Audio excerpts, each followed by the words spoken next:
또는 XSFM입니다. I, D, W, K.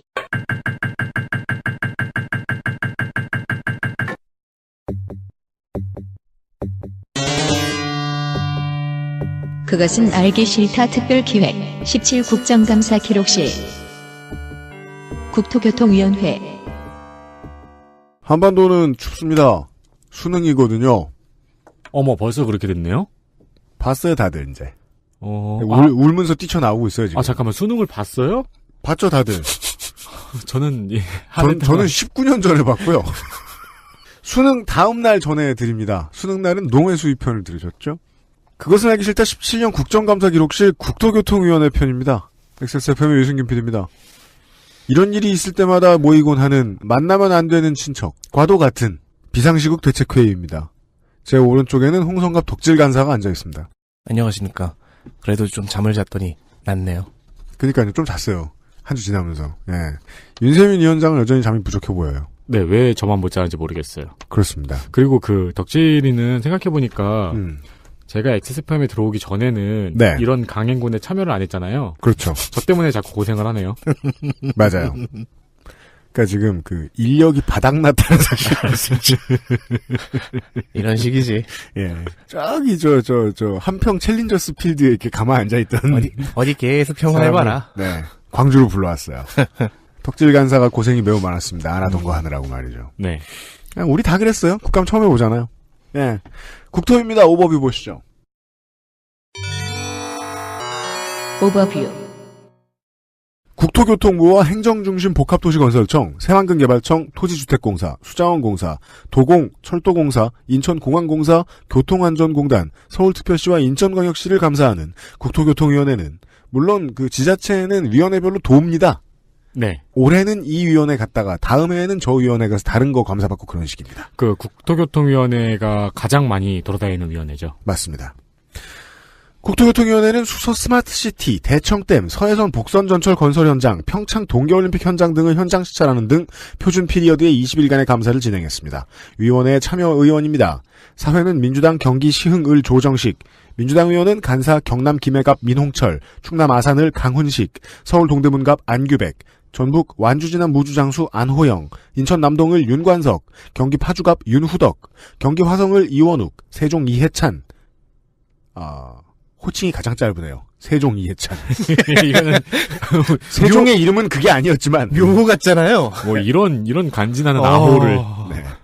경기 광주을 임종성, 서울 강남을 전현희, 부산 사하갑 최인호, 서울 양천갑 황희, 한국당 의원은 간사 경기 용인갑 이우현, 서울 강서을 김성태, 경북 상주군이 의성청송 김재원, 비례대표 김현아, 충북 보은옥천 영동괴산 박덕흠, 울산 남을 박맹우, 경남 창원이창 박완수, 충남 천안갑 박찬우, 부산 부산진을 이현승, 대전대덕 정용기, 대구 동갑 정종섭, 경기 시흥갑 함진규, 국민의당 의원은 간사 전남 해남 완도진도 윤영일, 전북 전주병 정동영, 전남 여수을 주승용, 광주 북을 최경환, 비교섭단체에서는 바른정당 인천서갑 이학재, 대구 수성을 주호영 의원 등이 참여하고 있습니다. 이 위원회에는 세종과 황희가 있어요? 네. 황희 의원은 다음에 세종에서 출마해서 당선되면은 세종 황희. 역사의 리바이벌. 하지만 민주당에서 가장 넘볼 수 없는 지역구 의원이 있기 때문에 그런 일은 짧게는 일어나진 않을 것입니다. 광고 듣고 확인하시죠. 국회 노동자도 해볼 만한 시도 퍼펙트 25 전화영어. 밀리언셀러 아임닭과 함께 즐기는 아이멜 도시락. 한국당도 처음 만나는 반값 생리대 29데이즈에서 도와주고 있는 XSFM 그것은 알기 싫다 특별기획 2017 국정감사 기록실. 잠시 후 구토교통. 구토하고 싶긴 하다. 우리는 항상 그 교통 사르트르야? 상황에 구토를 느끼긴 하죠. 잠시 후 국토교통위원회의 올해 국정감사 기록을 가지고 돌아오겠습니다. 네.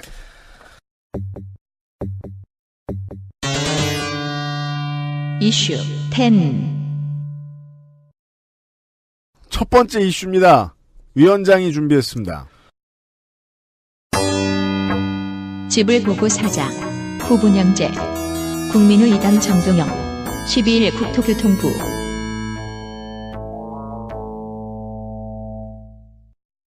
김현미 국토교통부 장관이 공공부문부터 단계적으로 후분양제를 도입하겠다고 밝혔습니다. 자, 가장 핫한 이슈 중 하나입니다. 후분양제. 네, 국감에서 가장 큰 뉴스였죠. 후분양제는 아파트를 어느 정도 지어놓고 나서 분양을 받는 방식입니다. 그렇습니다. 지금 우리가 하는 선분양제는 짓기 전에 입주자를 받고 땅도 사기 전에 혹은 네. 그러니까 입주자한테 미리 돈을 받고 그 돈으로 아파트를 짓는 방식이었죠. 그래서 중간에 물론 그런 일은 많지 않습니다만 날아버릴 수도 있고요. 네, 그렇습니다. 그리고 만약에 정말 이렇게 해도 부도가 나버리면은 계약금에 중도금까지 날리는. 그렇습니다. 근데 또 집으로 재산 증식을 꾀하는 사람들은 이 문제에 대해서 큰 불만이 없죠. 그 정도 질만한 리스크다. 리워드가 크니까. 70년대부터 정착되어 바뀌지 않았던 방법입니다. 후분양제는 참여정부 때부터 지금까지 계속 시도하려고 했다가 취소되고, 시도하려다 취소되고, 이런 일이 반복되어 왔습니다. 그리고 작년에 관련 법안을 낸 국민의당 정동영 의원이 이번 국감에서 강력하게 주문을 했고, 정동영 의원의 지금 20대의 메인 작품이죠. 맞습니다. 타이틀곡이죠. 네. 김현미 장관은 우선 LH 공공분양부터 실시할 수 있도록 로드맵을 만들겠다고 답변했습니다. 그래서 한쪽에서는 다 망한다 하는 기사들이 폭발했죠. 경제지 집에서 구독해 보시는 분들 계실 겁니다. 네. 혹은 본인이 몰랐는데 집이 경제지를 구독하고 있거나. 그렇죠. 예, 고구마 좀 싸보려고 했더니 경제지가 나왔다거나.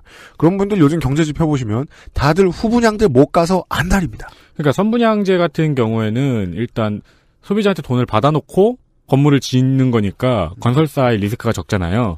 근데 후분양제는 돈을 어서 끌어와서 건물을 짓고 그 다음에 돈을 받아야 되니까. 네, 정동영 의원의 레토릭이죠. 물건을 보고 사는 것은 상식이다. 그렇죠. 제품인데 보고 사야지.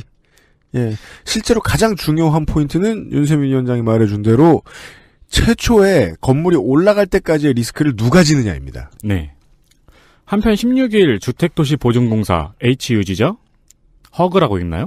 국정감사에서는 후분양제 관련 용역보고서에 후분양제를 실시할 경우 분양가가 7% 정도 상승할 거라는 결과를 냈습니다. 이거는 이제 건설업체가 리스크를 지게 되니까 돈을 이제 어디서 빌려와야 되잖아요. 은행에서 최초에. 그러면 그 빌려온 돈의 이자가 최종 분양가에 반영이 될 수밖에 없는데 그걸 얘기한 겁니다. 네. 그러나 정동영 의원실에서는 이 보고서가 FP 조달금리를 6.4%에서 9.3% 정도로 부풀려서 작성한 거짓 보고서라고 밝혔습니다. 실제 FP의 적용금리는 3에서 4% 정도인데요. 이 보고서에는 6.4% 혹은 9.4%라고 해석을 해놓은 거죠. 파이낸셜 프로젝트 프로젝트 파이낸셜인가? 이거는 이제 그 돈을 빌려오기 위해서 건설사가 우리가 이 건물을 짓고 있는데 이 건물의 가치가 어느 정도 될 것 같고 그러니까 그 가치를 담보로 돈을 빌리는 거죠. 네. 지난 시간 농해수위 때도 잠깐 설명을 드렸었습니다. 이거를. 네. 그래서 이 주택도시보증공사에서 보고서를 조작했다는 의혹을 제기했습니다. 네. 이게 사실은 이미 어느 정도는 시행되고 있어요. 후분양제가. 서울주택도시공사 그러니까 SH에서는 그 시범적으로 운영을 하고 있는데 네. 이제 그거를 전국적으로 확대를 해보자. 라는 얘기였고요. 윤세민 기자가 상당히 점잖게 표현했습니다. 정동영 의원은 거의 강력하게 압박하다시피 질의를 하면서. 네, 왜냐면 타이틀곡이거든요. 네, 김현미 장관에게 예스를 받아내기 위해서 계속 캐물었죠. 마치 누구가 동성애 캐묻듯. 나쁘다는 게 아닙니다. 성일종 의원이 아닙니다. 네. 나쁘다는 게 아닙니다. 다만 이제 주택도시보증공사에서는 이것을 한 7% 정도로 부풀릴 만한 되게 의지가 있었던 것 같아요. 공사의 상부에서. 네. 1에서 2%라 그러면 오차범위거든요. 안 오른다는 얘기입니다. 이것을 5% 이상의 의미 있는 수치로 만들기 위해서 최선을 다해놨던 모양인데 정동영 의원이 간단하게 격파한 모습이었습니다. 6에서 9%를 플러스 하다니. 그러니까 우리 서민들 혹은 민생에게 도움이 되는 정책이 하나씩, 법안이 하나씩 나왔다. 그거를 판가름할 수 있는 방법은 신문에 다 망한다.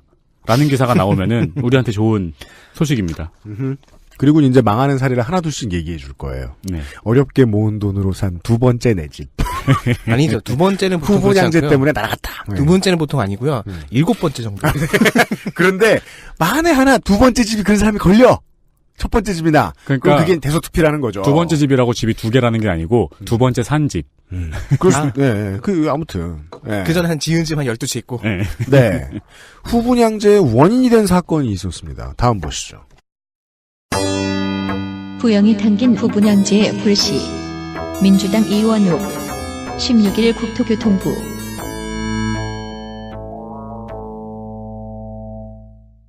이 후분양자의 불씨를 키운 것이 동탄에 있는 부영 아파트입니다. 동탄의 부영 아파트. 올 3월에 입주를 시작했는데 7월까지 4개월 동안 무려 8만 5천 건의 하자보수 신청이 나왔습니다. 우리가 우리 동네 얘기가 아니면은 아파트 하자보수 관련된 기사가 나오면 그냥 신축 아파트구나 생각하는데 종종 동탄 부영이었습니다. 지난 봄에 나왔던 게. 네, 동탄 이신도시였고 그리고 하남 미사지구 쪽에서도 이런 문제가 나왔었죠. 네.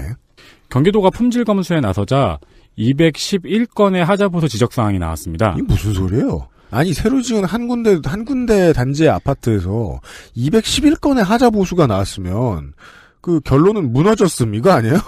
아니 참 그런 거 아닐까요? 한국의 정서상 처음에는 집값이 떨어질까봐 주민들도 쉬쉬했어요. 근데 살다 보니까 이건 집값이 문제가 아닌 거죠.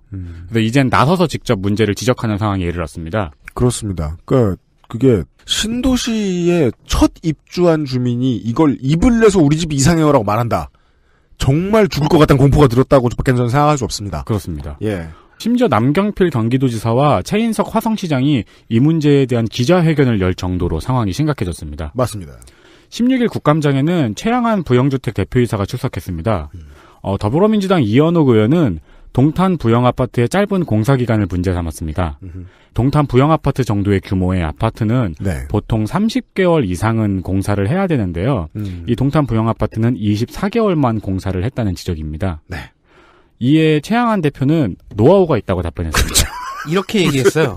부영은 햇빛이 잘 들고 바람이 잘 통하는 판상형 위주로 주택을 지으면서 기술 노하우가 있어 기간을 줄일 수 있었다. 야, 그럼 무슨 햇빛이 잘 들면 여름에 덥고 바람이 잘 통하면 겨울에 춥다는 거죠. 참고로 제가 부영 아파트 살고 있습니다. 근데 저런 얘기 한다는 건 무슨 해운대에서는 3년 걸릴 게 1년 걸린다는 소리예요. 건물을 지을 때 바람이 확 불고 막 해가 쫙 내리고 웃기고 있어. 그러니까 그렇게 지었어. 알았어. 노하우 있어. 근데 아파트가 왜 저 모양이냐고. 야, 아니 30개월 지을 걸 20%를 단축했잖아요. 무슨 열애신장 같은 소리 하고 있어요.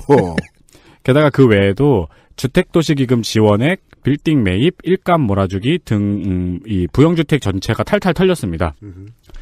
게다가 입주자 대표와 합의를 잘 했다고 증언을 했어요. 국감장에서. 이에 이현욱 의원이 입주자 대표의 문자 메시지를 공개하면서 위증을 지적했습니다. 안 좋은 얘기가 오고 간 모양이군요. 아, 그렇죠. 네, 중요한 건 전혀 합의되지 않았다. 네. 국토위는 31일 종합감사에서 다시 이중근 부영 회장을 증인으로 채택했습니다. 아, 도망간 이유가 특이해요. 근데 이 회장은 울산에서 열리는 노인의 날 행사를 이유로 불출석했습니다. 네, 그래서 이상했죠. 노인이라 그러나? 근데 이분이 바로 그 유명한 대한노인회 회장이었더라고요. 그렇습니다. 말로만 듣던 대한노인 회장이 여기 있었어요. 대한노인회가 아마 자동가입이죠? 그래요? 나이 먹으면 자동가입되는 거 아닌가요? 아, 진짜요? 그 국민연금 받기 시작하면 바로 대한노인회 회원인 거야? 어디서 저는 그런 소문을 들었는데. 이 중에서 제일 만약 그 소문이 사실이라면 이 중에서 제일 빠르게 가입될 사람이 저기 앉아있네요. 야, 진짜 신기하네. 아니, 해병대 전후에도 가입 안 하고 싶으면 안 할 수 있을 거예요. 뭐, 그래. 아니, 그건 중요하지 않고. 아무튼, 대한 땡땡 회장을 하는 사람은 정치하려는 사람이에요. 예. 대한노인회는 힘들지 않을까요? 아니, 그 많은 대한 땡땡회 중에서 대한 노인회는 좀 힘들지 않을까요? 노인 평화 발언은 아니고. 네. 대한 이종격 특위회는 할 수 있을지 몰라도. 네. 노인회는 힘들지도 모른다. 아무튼. 참고로 이중근 부영 회장이 소유한 동광주택 등의 부영 및 그 관계 회사들이. 네. 대출받은, 아까 주택도시기금 대출 얘기 나왔죠? 네. 그 주택도시기금을 다 합치면요. 지난 10년 동안 4조 2,968억 원이네요. 네. 이 같은 기간 이 기금에서 대출된 액수의 49%. 반을 이 부영과 부영 계열사들이 다 가져갔습니다. 네. 그리고 뭘 했냐? 2016년에 1조 6천억 원 상당의 빌딩 세 채를 매입했네요. 네. 현금 보유고가 있을지도 모르고 뭘 어떻게 했을지 모르겠습니다만 지난 정권의 건설 붐 리바이벌이 어떤 형태로 결과를 내놓았는가를 잘 보여주는 사례가 부영 문제다라고 이원욱 의원실은 꼬투리를 잡았던 것 같아요. 우리 국토위에서 주로 나오는 테마 중에 하나가 경기를 일으키기 위해서 규제를 풀겠다라든가 시장 완전 자유를 좀 더 보장해주겠다라고 말하면서 실제로는 국가 돈을 가지고 보조를 엄청 해줬다는 거죠. 자기들이 키우겠다고 했던 업종을. 그중에 햇빛을 가장 많이 본 게 건설업계고 부영이고. 그래서 건물이 잘 말랐다. 그렇죠. 햇빛을 잘 양생 받고 기간이 20% 정도 단축되었다. 바람이 잘 드니까. 예, 빵도 그렇고요. 빨리 말리면 깨집니다. 그들은 지금 대한노인 회장을 빼돌린 것으로 보입니다. 하이패스 얘기도 있네요. 잘못 산 나의 하이패스. 한국당 김현아. 17일 한국도로공사.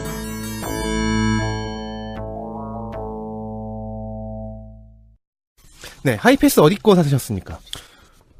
저는 우리 영업부장님이 달아주신 아마도 그냥 번들 예. 하이플러스 카드일 겁니다. 그래요? 저 그거 로고 기억나요. 지난 2년 동안의 국정감사에서는 한국도로공사의 하이패스 카드 운영이 큰 질타를 받은 적이 있어요. 네, 이건 매우 민생 이슈입니다. 하이플러스 카드라는 회사가 선불식 하이패스 카드 시장의 99.3%를 차지하고 있는데요. 여기가 옛날에는 한국도로공사의 자회사였습니다. 그러다가 이제 독립을 한 거예요. 이 회사에서 선수금을 계열사에 대여하고 부동산 매입을 늘리는 등 파산 위험이 자꾸 늘어난다라는 지적들이 지난 2년간 나왔죠. 선수금을 계열사에 돌리고 부동산을 많이 산다. 도공 입장에서는 자기네 출신 회사가 저러고 있으니까 99.3%라서 그런 것 같다. 경쟁 체제를 만들자. 해서 지난 1월 7일 자체적으로 운영하는 한국도로공사 하이패스 카드를 출시했습니다. 이걸 사셨을 가능성도 있긴 해요. 카드는 저는 후불식이에요. 그렇군요. 그럼 네, 아예 이쪽이 크레딧 아니네요. 카드예요. 네. 네. 그런데 이 새 하이패스 카드는요. 선불식 카드는 고속도로 휴게소에서만 구입과 충전이 가능합니다. 되게 불편하네요. 그나마 10월 16일에 도공 영업소에서 충전이 가능하게 확대되긴 했지만 그게 그거죠. 네. 여전히 구입은 휴게소입니다. 도공 영업소를 굳이 거기 내려서 노노노노노. 그리고 크리티컬 충전이 오직 현금으로만 가능합니다. 네. 아니 카드 안 돼요. 요즘은 이런 식의 충전 형태를 유지하는 곳은 이제 하우스밖에 남지 않지 않았나. 그렇죠. 그레고리 하우스 말고. 저는 1년에 지갑을 현금을 들고 다니는 날이 50일도 안 될 텐데 30일? 자유한국당 김연아 의원실의 분석에 의하면 1월 7일에 그때 출시됐잖아요. 1월 7일부터 8월 30일까지 제기된 민원 유형을 살펴봤더니 거래 내역 확인이 25%. 거래 내역 확인이 안 된다는 건가? 구입 방법 문의가 24%. 충전 장소 문의가 16%. 충전 방법이 14%로 구입 충전 관련 민원만 54%입니다. 진짜 이게 사지가 뜯겨나 같네요. 사기가 어렵고요. 충전하기도 어렵고. 충전하기 어렵고 충전을 어떻게 하는지 알기 어려운데다가 내가 어디에 썼는지도 알기 어렵습니다. 이거는 이런데 어떻게 99.3%를 점유하고 있는 회사와 경쟁이 되죠? 이거는 감독이 축구 선수한테 너는 플레이하는데 뭐가 가장 어렵냐라고 물어보니까 공격과 수비, 숨 쉬는 거요. 달리는 것이 어렵고 공을 뺏는 공 것이 차는 어렵고 것과 공 뺏는 것. 우리가 여행 나온 기분의 쇼핑을 곧잘 하기 때문에 커다란 휴게소에 있는 저 특산물점과 패션 업체들이 살아남을 수 있는 거란 말이에요. 네. 요새 박찬호 선수 얼굴 나오는 등에 바르는 그것까지. 그죠. 그건 신길역에서도 팔아요. 휴게소에 나가서 우리 동전 내느라 귀찮았는데 이거 하나 해보자라고 했을 때 최근에 사신 것이 새 하이패스 카드일 가능성이 높다는 겁니다. 네. 그렇죠. 산 뒤에 깨달은 거죠. 이게 뭐야. 그렇죠. 이거 어디서 충전해? 그걸 사시면 고속도로 밖으로 못 나가실 수가 있어요. 김연아 의원이 아니요, 근데 제가 몇 번 말하잖아요. 국감 내내 이 정도 문제는 질의에서 잔소리 한번 들으면 고쳐질 겁니다. 아마. 네. 예, 최소한 현금 충전은 좀 어떻게 개선하겠죠. 네. 이런 문제야말로 국감이 직방이죠. 네, 다음 보시죠. 지진과 우리 동네. 민주당 송옥주, 임종성, 전현희, 한국당 박찬우. 국감 내내.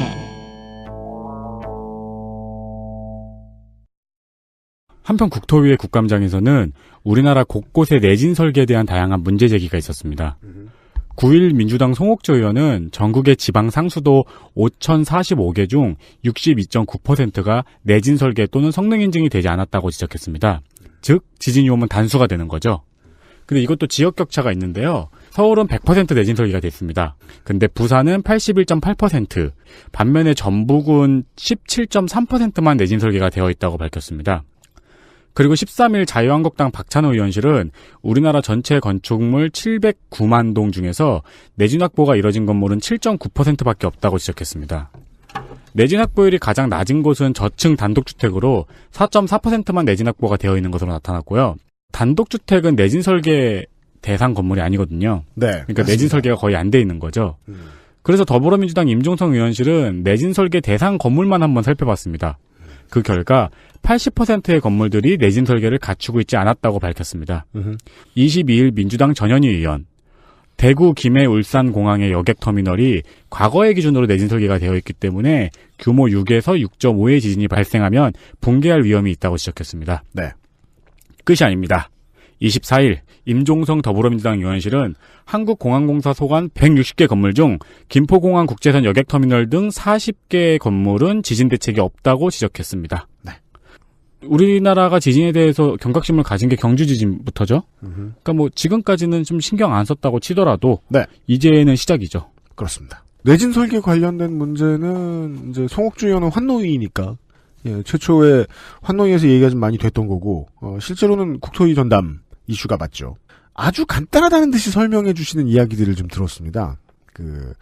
이제 옛날에도 내진 있었고 가만 보면 옛날 건물들이 당시의 내진 기준 더 잘 지켰다. 네. 근데 그때 기준을 잘 지키면 5.5 정도를 방어한다라고 보자. 라고 설명. 그럼 6.5면 최소 7배다. 그렇죠. 아무 의미 없다. 예. 아주 직관적인 해설을 어딘가에서 제가 들었던 기억이 납니다. 자꾸 제가 살고 있는 아파트랑 생각하게 되는데. 뭐 일만 나면 남양 줄 것 같아요? 왜? 아니, 지진 나면 나는 어떻게 되나? 왜냐면은 14층에서 떨어지면 되나? 세상 모든 재앙은 다 NYC에서 시작되잖아요.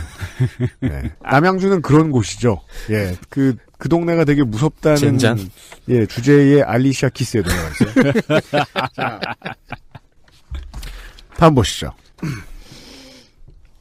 그렇다고 남양주가 개토인 것은 아닙니다. 인천이 개토입니다. 아니요, 아니, 인천도 아니고요. 루원시티. 네. 새로 생긴 개토 루원시티 민주당 최인호 23일 인천광역시 계획을 세운 안상수 시장은 낙선해버렸고 네. 후임 송영길 시장이 사업 규모를 축소해서 살려고 했으나 오히려 예산이 증가되고 계획이 좌초되면서 월미 은하레일과 함께 인천시의 2대 삽질이 된 사업이죠. 요즘은 이제 2대 삽질이 무엇이냐, 인천시에. 그런 걸 얘기하기 시작하면 이제 설왕설래가 오고 갈 겁니다. 왜냐면 후보군이 많기 때문에. 많죠. 한편으로는 마기 인천이라는 호칭에 어느 정도 도움을 준 측면도 있습니다. 자, 루원시티가 되었어야 할 가정동은 네. 현재 우범지대와 폐허의 역사를 지나서 토지 매각이 슬슬 진행되면서 삽질 리스트에서 간신히 벗어날 기미가 보입니다만 예전보다는 많이 나아졌다고들 하더군요. 네. 예. 최인호 의원실의 시각으로는 아닌 것 같습니다. 현재 루원시티 사업은 못 먹어도 고 정신에 입각해 일단 진행하고 나서 이럴 수밖에 없죠. 발생한 손익이라고 하지만은 이익은 없을 거고 손해겠죠. 왜 누가 그렇게 썼디? 어쨌든 손익을 네. 토지공사와 인천시가 반씩 부담할 예정입니다. 네. 그런데 한국토지주택공사 자료에 의하면요. 토지 매각 예상 수입이 약 1조 7천억 원입니다. 총 사업비 3조 4천억 원의 절반을 회수할 수 있는 금액인데 바꿔 말하면 반이 손실이라는 얘기죠. 그렇죠. 그러네요. 무리하게 진행하다가 주민보상 비용으로만 1조 8,347억 원이 들어간 탓입니다. 네. 그래서 3조 4천까지 뛴 거죠. 토지 매각이 다 되어도 손실 1조 7천억의 반인 8,500억이 인천시 몫의 손실로 돌아온다는 것을 최인호 의원실이 지적했습니다.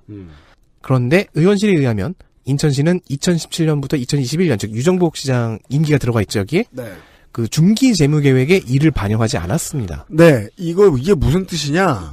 다음번에 유정복 시장이 아니라 다른 당의 후보가 시장이 된다.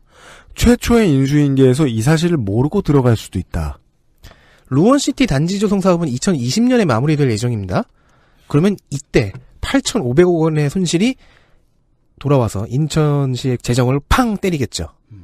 반면 유정복 시장은 교통 인프라 개선 등의 여건 변화를 긍정적으로 기대하는 중입니다.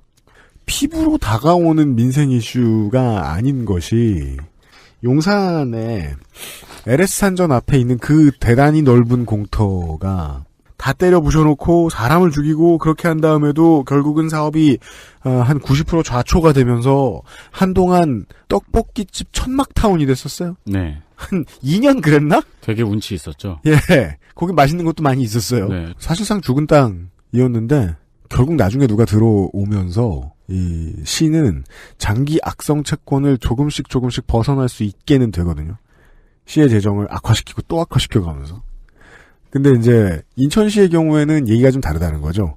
예를 들어 뭐 루원시티, 월미 은하레일, 아라뱃길, 송도 6809 이런 데 중에 하나만 제대로 못 막아도 모라토리엄이 그쵸. 가능하기 때문에 네. 그 중에 하나에 대한 얘기였습니다. 저는 정말 루원시티를 보면서 너무너무 놀랍고 신기했거든요. 최초 2, 3년 사이의 결과만 보고 있으면 시가 땅을 삽니다. 싹 밀어요. 그리고 그곳에서 청소년 범죄가 늘어납니다. 그러니까 범죄의 신도시를 지은 거예요. 그거는 이제 약간 90년대 전통에 근거한다고 할 수 있어요. 그 짱의 배경이 인천이거든요. 현상태의 나라. 나라는 아니지. 현상태의 지역구. 안상수 짜응의 작품이었습니다. 로봇을 기다리며 민주당 안호영 17일 도로공사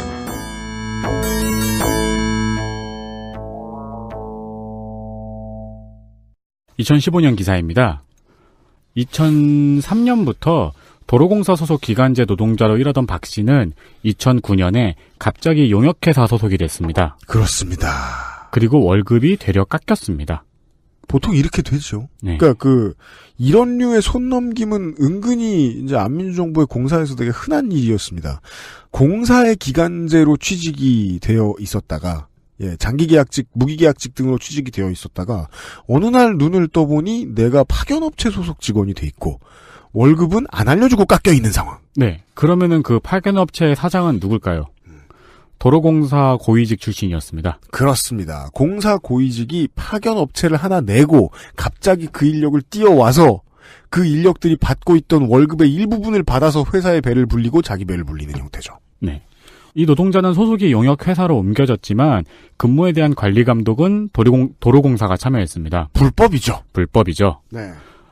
기사는 이 요금징수 노동자들이 도로공사를 상대로 근로자 지위 확인 소송 1심에서 법원이 노동자의 손을 들어줬다는 내용을 전하고 있습니다. 1심을 이깁니다. 1심을 이겼습니다. 이후 2심에서도 법원은 근로자의 손을 들어줬습니다. 네. 그리고 도로공사는 또 상고했고 현재는 대법원 판결이 남아 있습니다. 그렇습니다. 17일 국정감사장으로 오겠습니다. 민주당 안호영 의원은 대법원에서도 패소하면 이들을 모두 정규직으로 고용해야 하고 정부에서도 비정규직의 정규직화를 추진 중인데 어떻게 진행되냐고 물었습니다. 신재상 도로공사 사장 직무대행은 정부의 정규직 가이드라인에 향후 지속되지 않는 업무는 전환되지 않아도 된다. 자, 오묘한 문장이 나옵니다. 정부의 정규직 가이드라인에 향후 지속되지 않는 업무는 전환되지 않아도 된다. 왜냐면 지속되지 않는 업무니까. 지속되지 않는 업무라고 생각하나 봐요. 왜냐면요. 톨게이트는 지금 2020년까지 스마트 톨링 사업이 완료되면은 톨게이트 업무는 지속되지 않기 때문이죠. 그렇습니다. 로봇이 하니까. 네. 이게 맞는 말 반, 순 양아치 마인드 반이죠. 그렇죠. 그래서 정규직 고용이 어렵다고 답했습니다. 그래서 패소하면 어떡할 거냐? 패소하면 정부와 협의하겠다고 했습니다. 그건 그때가 생각하겠다. 그리고 스마트 톨링 사업이 완료되면은 그쪽으로 전직을 추진하겠다고 했는데 이 인원이 6,000명이 넘거든요.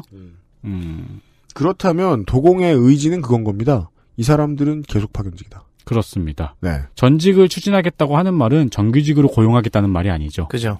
네, 스마트 톨링 파견업체에 취직시키겠다는 얘기죠. 네. 결국 도로공사는 로봇이 일자리를 대신할 때까지 재판 상고로 버텨온 겁니다. 그렇습니다. 이 논리대로 가면 결국 도공의 도급을 받게 된 저 하청업체는 계속 살아남게 되는 거죠. 그렇습니다. 다시 네. 한번 요약해서 말씀을 드리면은 2015년에 도로공사가 재판에서 졌는데 2020년까지 스마트 톨링 사업이 완료가 되니까 계속 상고해서 여기까지 온 겁니다. 로봇을 기다린다는 뜻입니다. 자, 경제지도, 일간지도 본질을 이야기하려고는 하지 않고 정규직과 비정규직 편을 드는 사람들의 싸움을 붙이는 데만 골몰해 있는데요. 쉬운 얘기입니다. 요금징수원이 네. 도공직원이 아니면 누가 도공직원이냐는 겁니다. 낡은 상수도 한국당 김현아 19일 한국수자원공사 주식회사 워터웨이 플러스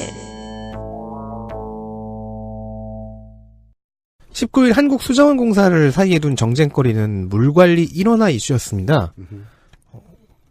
뭐 환경부로 할 것이냐 아니면 여기저기 뺏어서 또 어디다 줄 것이냐 아니면 현행 그대로 할 것이냐를 가지고 각 당이 갑론을박을 벌였는데요. 네. 한국당 김현아 의원은 다들 물관리 인원화를 얘기하기 때문에 상수도 노후화 문제를 지적하겠다고 당당히 시작했습니다. 수돗물이 아무리 깨끗해도 우리가 불안감을 갖게 되는 이유 중 하나가 상수도 관로의 상태 때문이라는 것이 김현아 의원실의 진단인데요. 깔끔한 레토릭입니다. 이게 지난번에 그 한노희 시간에 한정혜 의원이 나와서도 설명을 좀 해드렸습니다. 최근 5년간 발생한 229건의 관로 사고 중에서는 시설 노후화가 85건으로 가장 많았습니다. 저는 더 많을 거라고 봐요. 전체 사고의 37.1%입니다. 네. 그러니까 아직 드러나지 않은 것도 있겠죠. 수공의 계획으로는 2030년까지 1조 9천억의 예산을 확보해서 742km의 노후 관로를 개량할 예정입니다. 2009년 이후 매해 20에서 30km 정도를 개량하고 있는 중입니다. 그런데요. 김현아 의원실에 의하면 해마다 늘어나는, 그러니까 시간이 지나면 노후화잖아요. 그러니까 해마다 늘어나는 노후 관로가 152km다. 계산해보면요. 2030년에는 총 2,587km까지 된다는 결론이 나옵니다. 노후관로 개량을 하겠다는 정부의 시책이 관로가 노후해지는 나이를 못 따라간다는 겁니다. 그렇죠. 1년에 152km씩 발생하는데 매해 30km를 개량하고 있으면 밑 빠진 독이 물 붓기죠? 썩는다 곧. 네. 네. 근데 반대로 생각하면 되게 간단한 문제죠. 그러면 매년 더 많이 개량을 하면 되죠. 네. 맞습니다. 심시티의 기본입니다. 네. 하지만 그러니까 그 문제에 있어서 다음에 따라 나오는 문제는 돈 문제잖아요. 노후관로 개량 사업은 국고 지원이 30%고 수공 부담이 70%입니다. 그래서 김연아 의원은 국가 지원 비율을 높여야 한다고 주장했습니다. 그렇습니다. 이거를 못해도 따라잡을 때까지는 높여야겠네요. 네. 그리고 언제 다 따라잡힐지는 모르겠지만 그건 되게 오래 걸릴걸요? 그렇긴 하겠네요. 이런 유지보수류의 삽질은 되게 길게 걸리고 돈 많이 들잖아요. 그것도 네. 땅에 묻혀있는 거. 그렇습니다. 내시경 같은 거라든가 로봇이라든가 들여보내가지고 확인하고 그러더라고요. 네. 이런 순서입니다. 로봇 물고기? 그런 방식, 꼭 그렇진 않아요. 그냥 걔는 그냥 카메라 달리고 바퀴 달린 놈입니다. 간단해요. 물 뒤집었으면 서지만 않는 그런 거문들입니다. 그래서 한정혜 의원이 그거 지적해줬잖아요. 그렇게 파고 들어가다 보면 교체를 함부로 할 수도 없는 옛날식 하수광고들이 나온다. 네. 예, 공사비가 좀 더 든다. 네. 공사하다가 집이 내려앉을 수도 있다. 그렇죠. 예, 실제로 우리 이제 오늘 다루진 않습니다만은 하수광고의 노후화 문제 때문에 생긴 싱크홀이 매우 많다라는 지적도 있었죠. 국감에서. 내 땅 파지 말라는 사람은 또 얼마나 많을까요?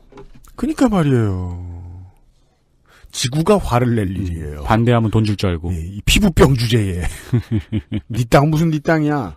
순서가 이렇습니다. 의원실이 이런 걸 지적해놓고 지속적인 관리라는 것은 잔소리죠. 장관을 불러서. 네. 김현미 장관을 불러서 계속해서 잔소리를 한다. 혹은 도공사장을 놓고 수공사장을 놓고 잔소리를 한다. 그러면은 연구 용역을 좀 제대로 하겠죠. 그때가 다른 답이 나올 겁니다.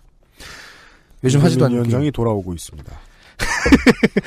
마실 것을 가지러 가려다가 황급히. 야밤인데 빨리 하고 끝냅시다. 돌아왔습니다. 네. 왜냐하면 위원장 파트라서요 지금. 주거복지 어렵다. 민주당 윤관석 25일 서울시 31일 종합감사.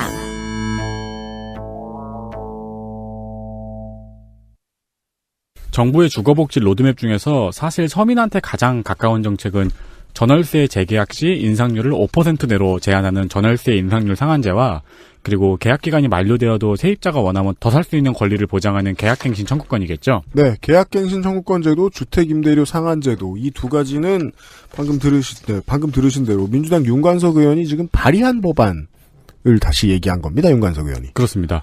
국정감사 마지막 날인 31일에 더불어민주당 윤관석 의원은 이를 김현미 국토부 장관에게 물었습니다. 아하. 그러나 김현미 국토부 장관은 청년과 신혼부부들이 어렵지 않게 집을 구입할 수 있는 길을 준비하고 있다며 모호하게 답변했습니다. 그죠. 이게 모호하다는 걸 이제 좀 아셔야 되겠습니다. 모두 행복했으면 좋겠어라는 말이죠. 이게 이제 월드피스. 그리고 계약갱신 청구권에 대해서는 정책을 고민하고 있다고 답변했습니다. 그렇습니다. 당장 영감님 법을 받을겠다는 뜻은 아닙니다. 정도의 메시지였을까요? 네, 김현미 국토부 장관이 청년과 신혼부부들이 어렵지 않게 집을 구입할 수 있는 길을 준비하고 있다고 답변을 했잖아요. 네. 근데 이 청년과 신혼부부를 위한 임대주택은 지금 서울시가 하고 있습니다. 그렇습니다. 그 경우에 대한 이야기도 나왔습니다.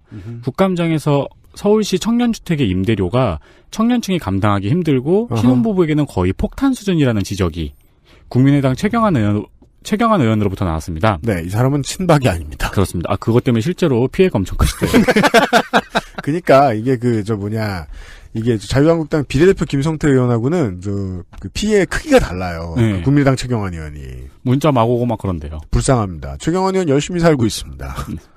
실제로 청년주택, 용산, 서대문, 마포에 있는 청년주택은 보증금 3,600에서 4,500에 월세 34에서 42만 원 선이고요. 자, 두 가지 시각이 있죠. 실제로 구해본 사람들은 우와 개꿀. 그렇죠. 완전 거죠. 근데 그게 아니고 내 급여에 맞춰가지고 생활하려고 부모님한테 돈 안 받고 시작하려고 하는 젊은이들은 뭐야 이게. 아니 20대들 자취하려고 나가는데 보증금 4,500에 월세 42만 원 들고 나가나요? 결혼 늦게 한다고 뭐라고 하는 어른들이 얼마나 철부지인지 알아야 된다는 거예요. 20대한테는 이제 직장도 없지, 정규직도 없지. 그러니까 만약에 내가 23, 24이야. 내 대학 동기, 고등학교 동기 이런 친구하고 막 결혼하려 그래. 23, 24세. 어디서 살아? 신혼부부에게 공급되는 주택을 살펴보겠습니다. 서교동의 경우에는 보증금 9,170만 원에 월 85만 원입니다. 그러니까 너무 비싸다는 지적이 나왔는데요. 확실히 그 동네 시세에 비해서는 싸요. 저희가 그건 알아요. 네. 근데 서민에게 희소식이라고 하기엔 좀 비싸죠. 그 어마어마한 간극. 네. 을 메우기 위한 법안이 이제 윤관석 의원에게서 나온 건데 김현미 장관 입장에서는 이거야말로 여당 장관이 환영한다고 말하기엔 너무 심각한 융단 폭격을 맞을 것 같다는 정무적인 판단이 있는 것 같아요. 네. 진짜 그 경제지나 그 부동산 업자들로부터 악마 중에 악마로 떠오르겠구나 내가 혹은 우리 국토부가 청와대가 이런 계산을 했었어야겠죠. 이 둘 중에 하나만 돼도 세입자들은 진짜 엄청 마음이 놓이죠. 그렇죠. 그러니까 전월세 재계약 시 인상률을 5% 이내로 제한하는 전월세 인상률 상한제를 시도하던가 아니면은 계약 기간이 만료돼도 세입자가 원하면 더 살 수 있는 권리를 보장하던가. 그러니까 지금도 비슷한 규정들이 있는데 사실상 유명무실합니다. 네. 타이밍 잘 봐가지고 집주인이 나가라 아니면 집주인이 언제 올려주세요 재계약하겠습니다라고 말하는 것으로 끝나거든요. 그래서 지금 부동산 관련 이제 법 전문가들 변호사들한테 상담 받으러 가면 나오는 얘기가 컨트롤 V입니다. 녹음 많이 받아두시고요. 타이밍을 놓치는 것을 기대하세요. 집주인이. 그 정도가 다예요. 다음 보실까요? 미르재단의 또 다른 사업. 민주당 이해찬, 조정식, 한국당 이유현. 13일 한국토지주택공사. 조금 긴 이야기를 하겠습니다. 빨리 해주세요. 싫어요. 작년 5월 네. 박근혜 대통령이 이란을 방문했을 당시 빨리 읽으면 되잖아. 이란과의 문화교류 활성화를 위한 K타워 프로젝트라는 것이 MOU 체결이 됐습니다. K! 우리가 좋아해요. 그 타워. 네. 무체결. 이란 측에서 서명하는 주체는 이란 교원 연기금이었고요. 마우. MOU. 네. 빨리 하자면. 알았어. 하세요. 이란 교원 연기금이라는 데서 주체로 나섰어요. 한국 측에서는 한국토지주택공사가 나섰고요. 네. 그런데 MOU 내에는 이제 추진 주체에 한국 내 16개 대기업이 공동 설립한 미르재단이라고 되어 있었습니다. 써 있습니다. 즉 서명은 이제 토공이 하고 네. 추진 주체는 이제 미르재단인 거죠. 물론 양해각서입니다만 이 이름이 등장했다는 게 포인트죠. 민주당에서는 이해찬, 임종성 의원이, 국민의당에서는 최경환, 윤영일 의원 같은 사람들이 작년 국감부터 이 건을 추적해왔습니다. 예. 자, MOU에 따르면 사업은 이렇게 됐어야 했습니다. 이란에는 K타워가 세워지고요. 서울에는 I타워가 세워지고요. 네. 이란 타워죠. 투자될 자금은 총 100억 원 정도가 예정이 되어 있었습니다. 하지만 후속 조치가 이뤄지지 않아 이란 교원 연기금 측에서는 MOU에 신경을 꺼버려서 지금은 원본도 없어진 상태고 주 이란 대사관이 찾아달라 요청하니까 되게 귀찮아합니다. 네. 양해각서라는 것이 이렇게 첫발만 잘못되어도 그냥 날려버리면 되기 때문에 각서를 쓰는 입장에서는 되게 마음 편한 것일 수도 있긴 있습니다만 아무튼 날아간 것 같습니다. 작년 국감에서 이해찬 의원은 이 MOU 문서를 한국어로 번역한 버전이 뭔가 이상하다. 왜냐면 원본과 비교해 봤더니 양식조차 달라졌다. 원본에는 뭐 서명이 2개였나 3개였나는데 개수가 바뀌어 있고 추진 주체라는 용어가 주요 주체로 바뀌어 있었다. 미르재단은 추진 주체였는데 한국어 문서에선 주요 주체가 되어 있는 겁니다. 발을 뺐습니다. 아예 다른 문서로 위조되었다라고 질타를 했어요. 이게 작년입니다. 그러면서 미르재단이 사업에 포함된 이유를 추궁한 바가 있습니다. 여기는 뭐 그렇게 건강해 보이는 재단도 아니다. 네. 당시 선병수 해외 사업처장은 한류에 도움을 줄 수 있다는 판단에서 그랬다고 답변했고요. 위조 혐의를 부정했습니다. 그리고 작년 당시 국감 당시에 LH 측 선수였던 박상우 사장과 선병수 처장이 이번에도 또 이해찬 의원에게 불려나왔습니다. 이해찬 의원은 작년에 이 이야기를 언급하면서 작년 답변 사실대로 진술한 거냐라고 질문을 했고요. 선병수 처장은 그렇다고 대답했습니다. 네. 그래서 이해찬 의원의 분노 게이지가 올라갔습니다. 그러니까 정말 궁금한 거예요. 아니 할 말도 없고 노를 해도 욕먹고 예스를 하면 지금 경찰 행인데 왜 나왔을까? 여기. 그래서 한심한 사람이구만. 사과할 기회를 주는데도 잡았대요? 라는 워딩을 말했죠. 선병수 처장은 사업에 미르재단 포함에 관해서는 충분한 검토가 없었다는 부분만을 인정했습니다. 아니, 그러니까 무능이었다. 그러니까 사업 주체를 검토하지 않아. 그래서 차라리 모르는 일이라 그러나. 그리고 황희 의원이 나서서 이제 질의응답을 진행하는데요. 이때 정확한 이유가 워딩으로 등장합니다. 시간이 부족해서. 네, 이게 그나마 합리적입니다. 그러니까 시간이 없으면 바빠서 그랬다래. 시간이 부족했으니까 충분한 검토가 없었고 그래서 위에서 내려준 그 이름을 그냥 끼워 넣은 거죠. 위에서 다니고 뭐고 몰랐다. 24시간이 모자라서요. 그렇습니다. 사랑을 하거든 평소에. 참고로 여기 이 사업은 국토교통부 감사를 이미 받았어요. 너를 만지느라고. 하세요. 나를 만진다고? 하세요. 응. 박상우 사장은 그 국토교통부 감사를 받았으니까 네. 처분대로 조치하겠다고 답변했는데요. 자리로 돌아가는 선병수 처장을 굳이 조정식 위원장에 불러 세워서 네. 다시 한번 확인을 합니다. 지난해 국감장에서 진술한 내용과 감사 처분 내용이 다르거나 번복되면 처벌받을 용의가 있는가? 그렇죠. 사회권은 이런 때 쓰입니다. 네. 그래서 선병수 처장은 본인 입으로 굳이 예스라는 대답을 했습니다. 그럴 수밖에 없죠. 이 바보는 왜 나와가지고. 이때 갑자기 이렇게 울먹거리면서 아니요 라고 했으면은 잘못했어요. 봐줬을 텐데. 그러니까. 마지막 기회를 놓친 거군요. 그러니까요. 왜냐하면 생각하기만 해서 24시간이 모자라시거든요. 이분은. 네. 문서를 만지느라. 네. 한국당 이우현 의원이 그래서 문서도 나를 만지고. 하세요. 하지마. 상상되잖아. 하라고. 네. 한국당 이우현 의원이 그래서 선병수 처장을 좀 으쌰으쌰 해줬는데요. 네. 어차피 MOU 양해각서라는 거는 아무 구속력도 법적 효력도 없다는 점을 지적하면서 처장님 힘내세요를 시전해줬습니다. 뭐라도 체결해서 약속이나마 받았냐 했다. 그때는 그런 뉘앙스죠. 네. 이우현 의원은 K타워 프로젝트가 MOU를 체결하고 나서 보니까 타당성이 안 맞거나 야당 반발이 크거나 해서 취소한 케이스라고 규정을 했어요. 네. 그렇다면요. 걸려서 그만뒀다는 얘기가 되죠. 정확합니다. 즉 이우현 의원은 응원을 해준 게 아닌 겁니다. 사실은. 네.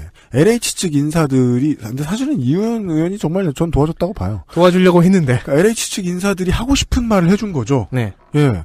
아니 이미 걸렸는데 뭘 또 괴롭히냐 나를. 진짜 그거예요. 2년째 똑같은 얘기로. 그거 있잖아요. 그 엄마한테 뭐 걸려가지고 혼났는데 혼나가지고 방에서 훌쩍거리고 있는데 아빠가 퇴근하셨어요. 맞아. 그 제일 싫어. 엄마가 아빠한테 말해도 아빠한테 또 혼나는 거 있잖아요. 그러니까 그게 뭐냐면은 구속 적부심 대기죠. 일단 저 구치소에 가 있어 나는. 그러고 나서 혼나서 또 심룩했는데 또 큰형이나 큰누나가 퇴근하고 와갖고 또 혼내. 진짜 그럴 때는 네. 일사부재리라고 외치면서 뛰어나가야 돼요. 맞아요. 일사부재리 이러면서. 아, 선병수 씨를 위한 저희가 어드바이스를 해드렸다. 예. 이미 걸렸다! 네. 마지막 이슈 보시죠. 아라뱃길이 망했다는 소식입니다. 진부합니다. 언제는 아니었습니까? 네, 둘 다 맞는 말입니다. 아라뱃길은 이미 망해 있다. 민주당 윤관석, 국민의당 주승용. 19일 수자원공사. 더불어민주당 윤관석 의원실은 한국수자원공사로부터 아라뱃길 현황 자료를 받아서 분석했습니다. 화물 이용량 5년차 목표가 8,537톤이었습니다. 근데 실적은 이에 8.9%밖에 안 됩니다. 그러니까 너무 놀랍지 않습니까? 네? 누가 화물을 옮긴 거예요? 이 길을 통해서? 아, 누가? 그래서 놀랍죠. 이 차력쇼지 이게 왜 굳이 거기서 아유. 진부한 놀라움이죠. 그리고 여객 실적도 목표 대비 21.3%밖에 안 됩니다. 이거 대박 난 거 아닙니까? 아무도 안 탈 줄 알았는데 20%나. 그러니까 저는 이 수치도 부풀린 거라고 봐요. 그리고 더 심각한 거는 이게 현재 감소 중이라는 거죠. 그러니까 더 이상 뻥을 칠 수 없다는 것처럼 들려요. 진부하네요. 저는. 네, 여튼. 투자금 회수도 국고 지원과 단지 분양을 제외하면 10%가 안 되고요. 그리고 유지 관리에는 매년 70억의 국고 지원액이 들어갑니다. 그렇습니다. 윤관석 의원은 투자금은커녕 운영비도 회수를 못하고 있다고 계획을 다시 세워야 한다고 강조했고요. 아, 진부해요. 주승용 의원은 이명박 정부에서 사업을 추진하면서 수요 예측 조사 결과를 부풀렸다고. 이게 포인트죠. 이게 네. 포인트죠. 이를 사기극이라고 했습니다. 포인트지만 진부하네요. 그러니까 오세훈의 대선 가도류에 씨를 뿌려줬달까요? 네. 이 얘기는? 네, 그러니까 이제 그 당시에 국자가 아닐 텐데 이게. 그래서 이제 그 당시에 정책조정회의 내용 자체를 재조사하자고 요구를 한 거죠. 그렇습니다. 네, 이 포인트가 적합한 것 같고요. 진부하지만 확실하게 정리가 되어서 나왔네요. 우리는 이제 강변의 간선로를 타고 이제 혹은 고속도로를 타고 지나가다 보면은 아니면은 지하철을 탈 때도 그렇고 네. 봅니다. 네. 강가를 까 보여요. 우리가 이제 공화춘의 짜장면이죠 이제. 네. 짜장면을 먹으러 가다가 봅니다. 저 깨끗한 길은 무엇인가? 여기가 한적해서요. 네. 자전거 타시는 분들이 스프린트 연습하러 많이 가요. 그러니까 자전거인들의 천국을 만들어주고 지금 사실 유지비 70억 얘기했는데 그건 문제가 되지 않습니다. 네. 기초 투자의 손실을 메꾸기 위해서 지금까지 국고 지원이 들어간 비용이 크니까 네. 국고 지원은 있는 국고를 생으로 퍼주지 않아요. 빚으로 한다고 봐야죠, 사실상. 그래서 말이에요, 이제, 서울 시내를 다니는 서울 시민들이 청계천을 보고서 화를 막 낸단 말이에요.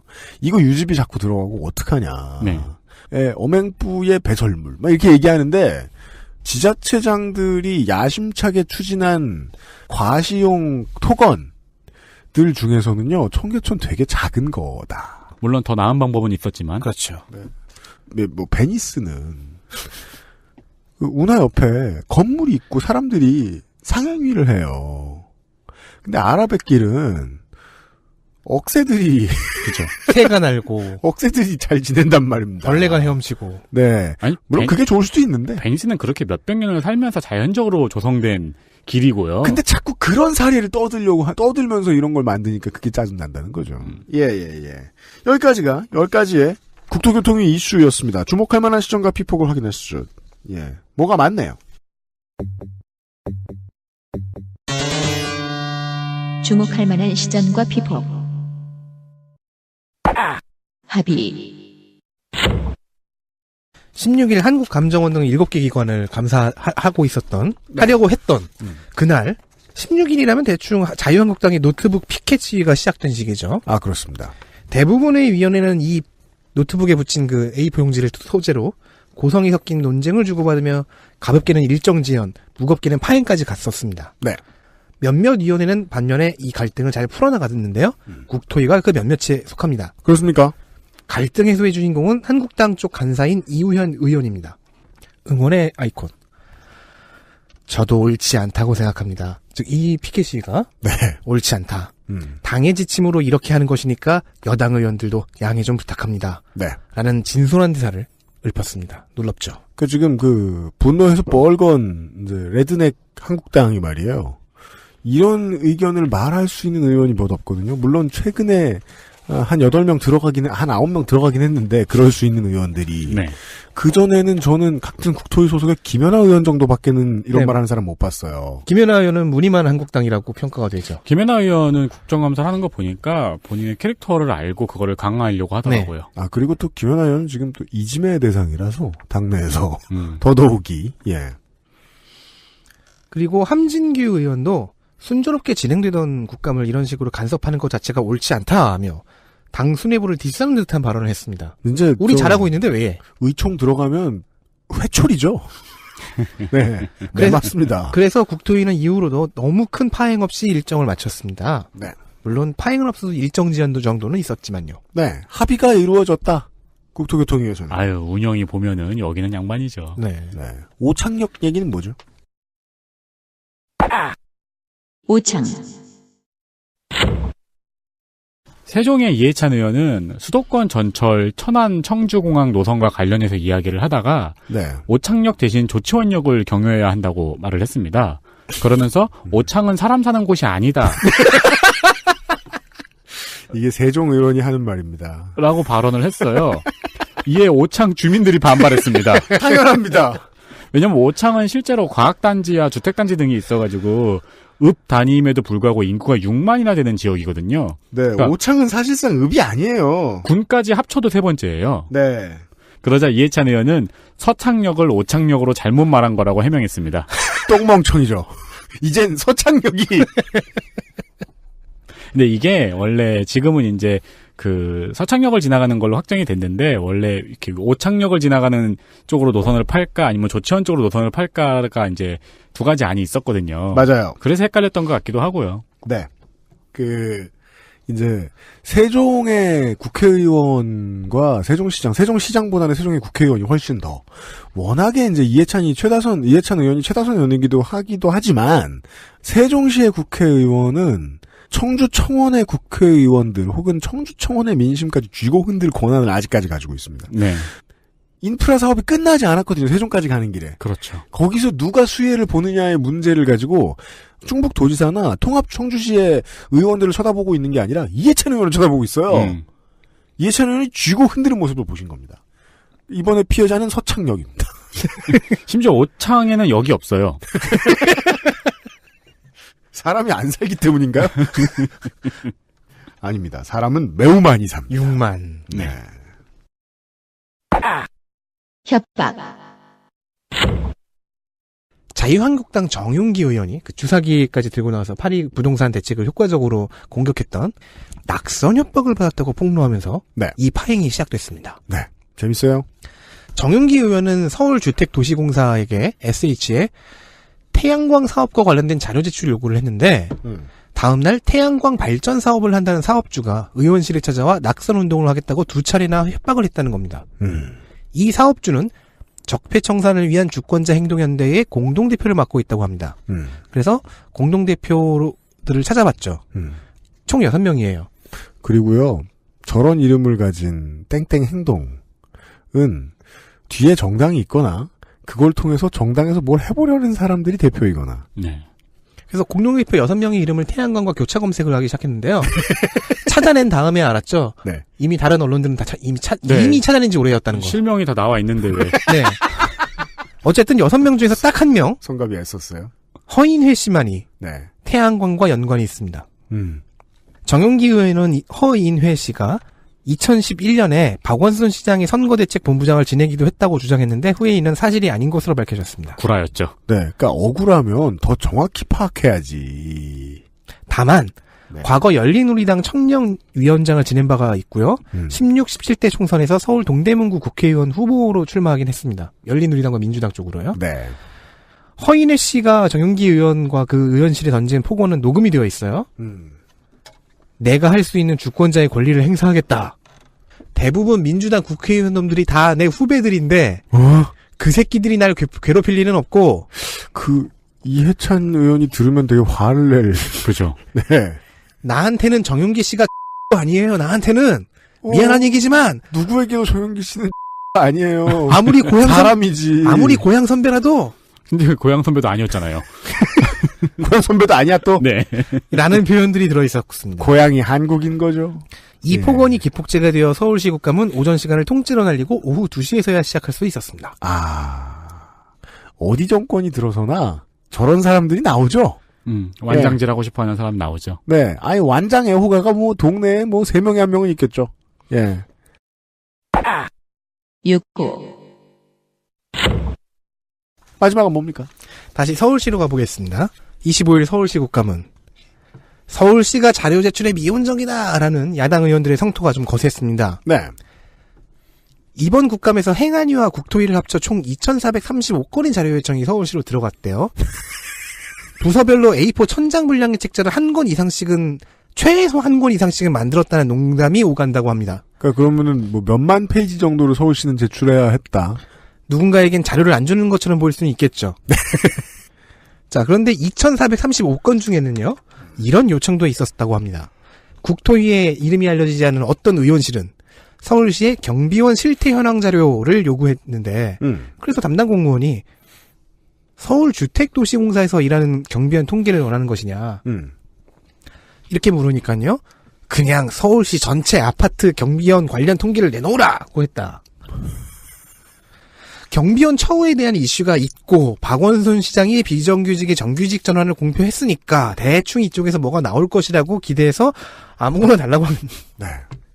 얼핏 보기에는 쓸모있는 말 같고 맞는 말 같은데 그런 요구를 하려면 성의 있게 준비했어야죠. 그럼요. 최소한 그냥이라는 단어가 들어가면 안 됐죠. 뭔가 어디까지 확보되어 있냐 이런 것부터 확인을 했어야죠. 이게 국감의 이면 중에 하나입니다. 사람들이 이제 국감을 자세히 쳐다보고 싶어도 시간이 없어 못하기도 하지만 국감이 성의 없이 준비되는 경우가 많기 때문에 대표적인 케이스가 의원실에서 모르겠고 그거 내놔요. 그렇죠. 공부 안 한 상태에서 마구 요구할 때. 네. 그런 때는 보통 결과물도 안 좋거든요. 근데 방금 케이스 같은 경우에는 머리 조금만 더 쓰면 공격할 수 있는 거잖아요. 그러니까 말이에요. 그거 현황 파악 안 하고 어떻게 일할 거냐. 의원실 내부의 커뮤니케이션도 좋지 않았고 민주적이지 않았고 그냥 의원님이 영감이 그냥 던졌을 때 그냥 다 예예예 해버리고 질문 안 하는 형태.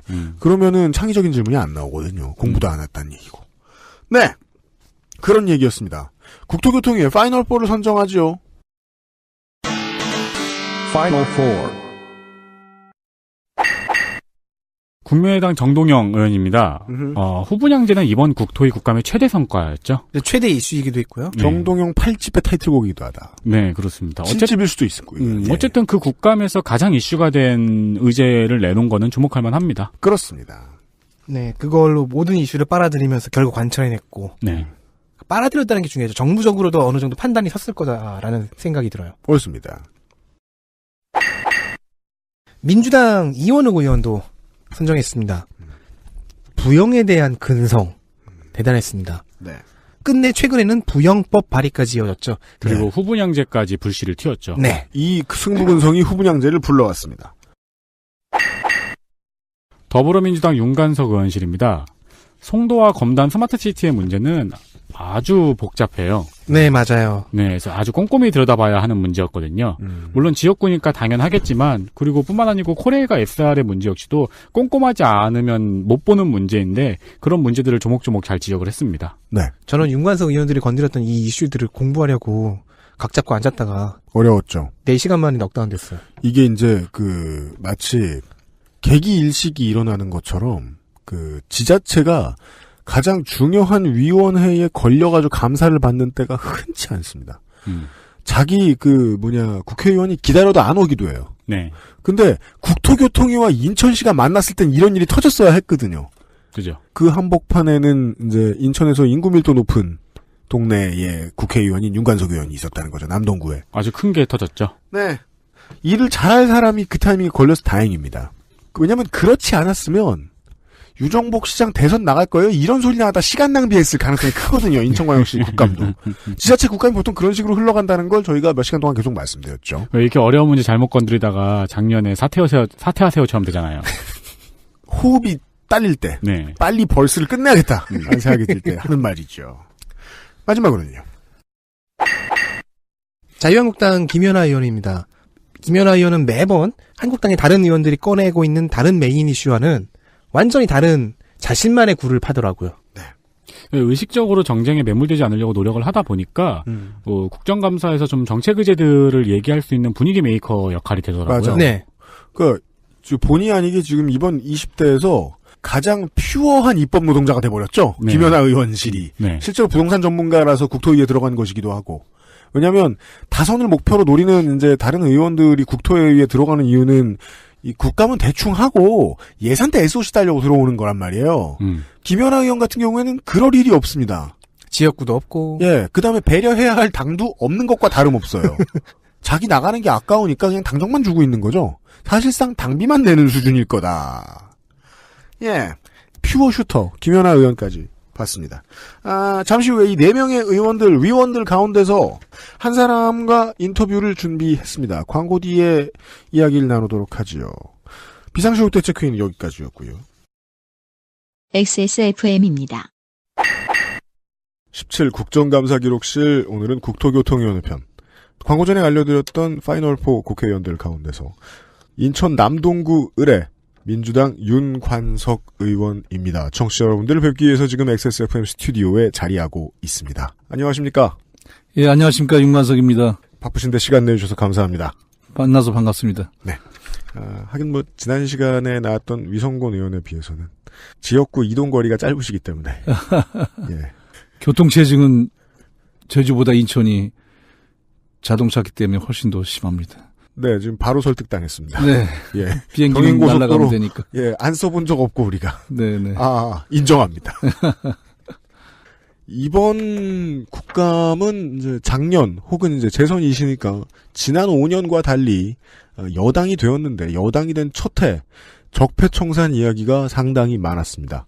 물론 그동안도 꾸준히 제기하셨던 문제를 올해 또 제기하셨어야 하기도 했지만 그전과 달리 증인들도 좀 잘 나와주는 편이고 부처들도 예전보다는 좀 협조를 해주더라라는 게 대부분 의원님들의 전언이었는데 여당으로서의 첫 번째 국감 어떠셨습니까?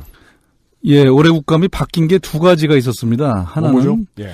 첫 번째는 저희가 이제 말씀 주신 대로 5월 여당. 9일 대통령 선거 이후에 네. 야당에서 여당으로 바뀐 거죠. 네. 그래서 국정감사 할 때라든가 부처별 현안 질의할 때도 여당이 정부를 상대로 해서 하는 겁니다. 현직 장관들은 저희 당 출신들도 있고 하기 때문에. 그렇죠. 예. 공격 일변도보다는 정부의 입장도 옳은 것은 또 저희가 반영도 하고 방어도 하고 이런 공수 위치의 포지션의 변화가 하나 있었습니다. 이번에 김현미 장관하고 리듬을 제일 잘 맞추시더라고요. 그렇습니까? 예. 저희가 사전에 짜고 한 건 아닙니다. 예. 그 두 번째는 근데 여당 되고 첫 해라. 네. 된 지 얼마 안 되고 열린 국감이어서 네. 이 국정감사 지난 1년간 하는 거여서 또 상당 부분은 박근혜 정부에 발생했던 문제를 저희가 또 지적하는 것이기 때문에 네. 소위 적폐라는 것들도 많이 남아있는 그런 상태였습니다. 네. 이 두 가지가 혼합되어 있다 보니까 초선 의원분들은 가끔 포지션에 변화에 그렇죠. 적응이 안 된다든가 네. 왜냐하면 작년에 1년 야당하고 1년 만에 다시 여당으로 또 해야 하다 보니까 네. 두 번째는 현 정부와 전 정부의 책임을 묻는 부분의 영역에 있어서의 구분을 조금 어려워한다든가 이런 또 에피소드도 있었습니다. 엇박이 날 수 있었겠네요. 예, 뭐 크지는 않았지만 조금씩 있었습니다. 그 의원실에서도 지금 매치가? 때릴 타이밍이 아닌데? 예. 나는 때리고 있네 하는 생각을 했을 수도 있다. 그 부분이 이제 가장 두드러졌던 게 적폐청산에 관한 문제를 여당이 질의해야 했기 때문. 예, 그렇습니다. 이었던 게 많았을 겁니다. 그 사례를 하나만 내놓으신 게 있길래. 현대건설의 김중겸 전 사장. 네. 증인 신청했는데 안 나왔습니다. 이분 센 분인 것 같더라고요. 문재인 대통령께서도 취임하시고 감사원에 다시 감사를 좀 해라. 이런 지시를 한 게 보도가 됐었습니다. 네. 야당들은 여러 채인데 뭘 또 하냐 하지만 그동안은 사업 타당성만 했고 전체 이것이 이제 적절한 범위 직무 권한을 사용해서 됐느냐 이런 부분은 이번에 처음 하는 것이라고 하는데 네. 저는 4대강을 좀 더 다른 관점에서 이 부분을 문제를 좀 드러내기 위해서 이명박 대통령과 같은 현대건설의 사장을 했고 실질적으로 4대강 사업을 주도했다고 알려진 김중겸 전 사장을 증인으로 어렵게 채택을 했습니다. 이게 이제 사실 어려웠다. 잘 야당이 안 해주려고 했었어요. 안 해주니까. 어렵게 채택을 했는데 이분이 센 분인지 안 나와버렸어요. 연락을 아예 끊어버리고. 여타위원회에서도 사유서를 절절히 쓰고 한 번만 봐주십사. 뭐 다른 외유가 있습니다. 이렇게 얘기하면서 쉽게 말해 이제 설설 기면서 안 나오는 증인들은 많이 봤는데 아예 쌩까는 잠적. 네. 그런 증인은 이번에 거의 없었거든요. 예, 저도 뭐 이번에 처음 봤고 19대 국회에서도 그 얘기는 들은 적이 없습니다. 예를 들어서 뭐 불출석 사유서를 뭐 냈는데 성의가 없게 내서 문제가 됐다든가. 일신상 사유. 예. 19대 때 유명한 분이 이제 상지대학교 네. 예, 거기 이제 재단 이사장이 이제 그런 식으로 해서 안 나오고 막 이랬었습니다. 요번에 국토위가 채택한 증인 중에 두 분이 안 나왔어요. 네. 한 분은 이중근 부영그룹 회장, 부실 아파트 뭐 이런 문제, 네. 서민의 그 관리비를 너무 높게 받는다 이것 때문에 했는데 그렇죠. 이분도 사유선 냈어요. 뭐 말은 좀 안 되는데 네. 대한노인회 행사 때문에 대구를 간다 그래서 국회를 안 나버렸는데 대한노인 회장이죠. 예. 이분은 아예 김중겸 전 사장은 연락 두절이라고 얘기를 하길래 통신사 협조를 통해서 본인 명의 휴대폰 번호를 국회에서 정당하게 받아서 네. 수차례 했는데도 안 됐습니다. 그래서 오죽하면 행정실 직원이 국감 증인 출석 명령 서류를 가지고 가서 그렇죠. 그 알려진 주소로 가서 네. 송달했다는 사진 파일도 이 알아낸 휴대폰으로 전송하고 했는데 그 집까지 갔다 우리가. 예. 네. 일체 반응이 없이 아예 뭐 쌩까고 잠적하고 투명인간처럼 사라져버렸습니다. 국민들은 최순실 게이트 청문회를 보면서 많이 봤어요. 그 우병우 씨가 도망다니는 모습을 보면서 아 국회가 그 정도 수준의 강제구인 규정이 없구나라는 걸. 국감도 마찬가지였나 봐요. 예, 강제구인은 안 되고 네. 출석 명령을 갖다가 네. 가서 이제 전달하고 그러니까 위반하면 고발하는 정도 수준. 예, 그리고 이제 그것이 응해지지 않았을 때 네. 그때는 이제 고발하는데 문제는 여야가 이걸 또 합의를 해야 됩니다. 고발을 하려면은. 한국당은 이제 그런 거 안 도와주겠죠. 예, 그런 부분에서 뭐 전혀 다른 의견을 가질 수 있기 때문에 네. 그걸 믿었는지 안 나오셨습니다. 보통 고령이다, 병환이다, 고령. 뭐 이런 걸 핑계로 할 수는 네. 있는데 네. 이렇게 연락 두절하고 네. 아예 안 나타나 버린 것은 완전히 국회를 무시하고 그건 국민을 무시한 예, 너무 시크하긴 하네요. 아, 결과죠. 그러게요.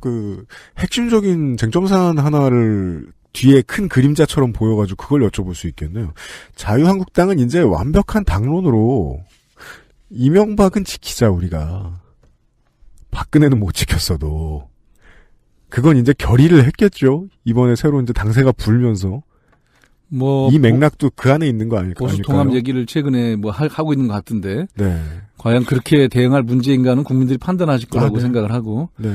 이분은 간접적으로 저한테 중간쯤에 온 거는 너무 오래된 일이고 한 역할도 사실 없고 몸도 좀 안 좋다. 그러니까 증인에서 좀 빼달라. 이런 연락을 간접적으로 한 번 온 적이 있어요. 그래서 내가 그렇다면은 일단 나와서 아는 범위 내에서 그냥 얘기를 하면 된다. 몸이 안 좋다면 거기에 관련한 서류를 내면 되는 것이다. 안 나버린 꼴이 된 겁니다. 이후에 저는 반드시 고발하자고 국감 끝에 공식적으로 발언도 하고 회의록에도 남았습니다. 그래서 여야 간사가 협의를 할 겁니다. 네. 꼭 나와서 했어야 되는데 안 된 부분에 대해서는 국회 감정증은 제1야당은 아마도 협조 안 해줄 것 같다. 예, 이제 고발할 수 있도록 노력을 하겠습니다. 근데 말씀하신 대로 그걸 믿고 안 나온 것 같기도 해요. 나중에 그래봐야 고발할 수 있겠냐 이런 걸 가지고. 네. 예. 10조 원대 사업 수주를 했던 9년 전의 일이 기억이 안 나면 그건 정말 건강에 이상이 있는 거겠죠. 4대강 사업 종료 후에 이제 김 전 사장 보면은 이명박 정부에서 한전 사장으로 영전을 했었습니다. 지난 두 번의 정부 때는 보면은 공기업 사장 같은 경우에는 밑에서 올라오는 이런 시스템이 완전히 마비됐기 때문에 다 낙하산이라고 봐도 될 텐데. 근데 딱 요 정도만 가지고도 유착 관계라고 봐도 되는 것인지, 혹은 윤관석 의원실이 생각을 해낸 다른 증거들도 좀 많이 있는지, 이 김준겸 전 사장이 4대강 문제를 파헤치는 데 있어서 가장 핵심적인 인물일 것이다. 예, 말씀하신 대로 이제 이명박 대통령 같은 고려대 출신이고 현대건설 사장을 했고 건설업계 같은 사람이 한전 사장으로 영전하다시피 해서 갑니다. 그래서 주동적인 역할을 했을 거라고 지금 보고 있는 거죠. 근데 우리가 단순히 이런 어떤 그런 경력만을 가지고 얘기하는 것은 아니고 네. 아시다시피 4대강 사업이 건설사들이 들어가서 담합했다 그래서 이거는 공정위 조사에도 나와 있는 겁니다. 맞습니다. 예, 그래서 이제 과징문도 나오고 했던 것일 텐데. 근데 사실상 결산 보고서를 보니까 모든 건설사가 작게는 수십억, 많게는 수백억씩 손해를 봤더라고요. 네. 건설사에서는 손실이 좀 났더라고요, 보니까.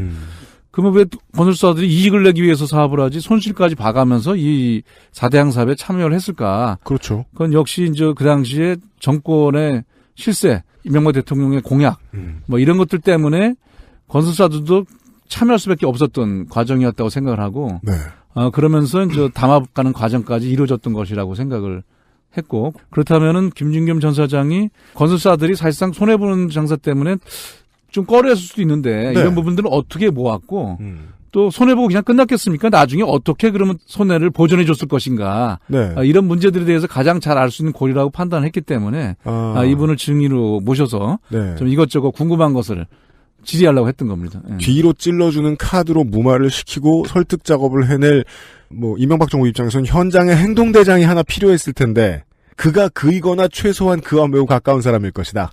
그런 관계를 최소한 알고 있을 거고 예. 또 그런 것이 잘 돼가서 결국은 다른 얘기 없이 본인이 또 한전 사장까지 간 것이 아닌가 이렇게 좀 판단을 했던 겁니다. 예. 어떤 보상도 주어진 것 같다.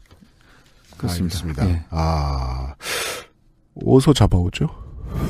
앞으로는 국감도 끝나고.